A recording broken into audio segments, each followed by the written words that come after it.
কোরবানির সামনে আসছে, এখন থেকে আমরা একটু পরিবারের সদস্যদেরকে নিয়ে বসি, বাচ্চা সহ ফ্যামিলির সব সদস্যরা একটু বসেন, মশওয়ারায় বসেন, পরামর্শ মজলিসে বসেন, বসে জিজ্ঞাসা করেন আমরা আসলে কোরবানিটা কেন করতেছি।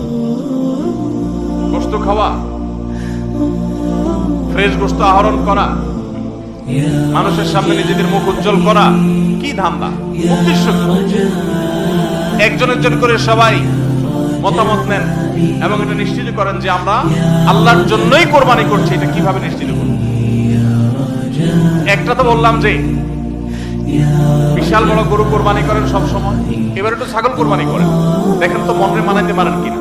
কারণ আপনি বলবেন ভাই গরু কোরবানিতে অনেক টাকা লাগে, ছাগলে তো অনেক কম টাকা লাগে, তাহলে এই কোরবানি ওইটার চাইতে কিভাবে উত্তম হয়? আমি উত্তম বলতেছি না, আমি বলতেছি যে আপনার নফস, আপনার মন মানে কিনা যে আমি গরুর জায়গায় ছাগল কোরবানি করলেও তো হবে, হবে না হবে না? কেউ যদি ছাগল কোরবানি করে তার কোরবানি হবে কি হবে না? হবে।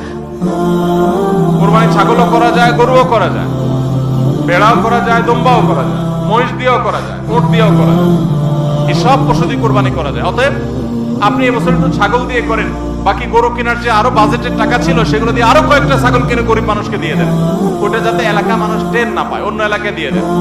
গরুর বাজেটের টাকা দিয়ে একটা ছাগল কিনে বাকি টাকা দিয়ে এরকম ছাগল কিনে মানুষকে দান করে দেন, জবাই করে অন্য মানুষকে গোশত দিয়ে দেন, এলাকা দিলেন না, মানুষ টের পারে না। তাহলে মনকে মানাতে পারেন কিনা দেখেন। এটা হলো অ্যাসিড টেস্ট, আমি বলতেছি না সবসময়, মাঝে মধ্যে এরকম করে দেখেন যে মন মানে কিনা। যদি দেখেন যে না মন মানে, তাহলে আলহামদুলিল্লাহ ভাইরা মান। আর একইভাবে মাঝে মধ্যে আমার কোরবানি আমি জবাই করলাম, গোশত সব দিয়ে দিলাম, ফ্রিজে খুব একটা বললাম না, অল্প স্বল্প রাখলাম, কারণ আল্লাহ তাআলা বলেছেন ফাকুলু মিনহা ওয়া আতিউল বাঈসাল ফাকির, ফাকুলু মিনহা ওয়া আতিউল কানিআ ওয়াল মু'তার। কোরবানি গোশত নিজেও খাবো, গরিব দুঃখীকেও খাওয়াবো, যে চায় তাকেও দিব, যে চায় না আত্মীয় স্বজন তাদেরকেও দিব।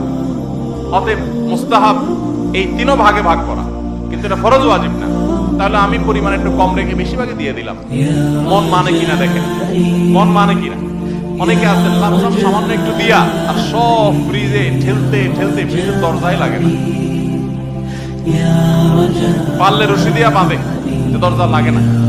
কারণ গোশত, পায়া, ভুড়ি, কলিজা, ব্যবসা সব ঢুকাইতে ঢুকাইতে ফ্রিজ বেচারা জাম হয়ে গেছে। তাহলে কোরবানি কেন করতেছি? গোশতের জন্য যদি কোরবানি হয়, এই কোরবানি করবাই না, এটা ফুর্তি। কোরবানি তো ত্যাগের নাম। আপনার ভিতরে ত্যাগ কতটা আছে, ত্যাগের মানসিকতা কতটা আছে? আপনি আল্লাহর রাহে, আল্লাহকে খুশি করার জন্য লাখ টাকা দিয়ে গরু কোরবানি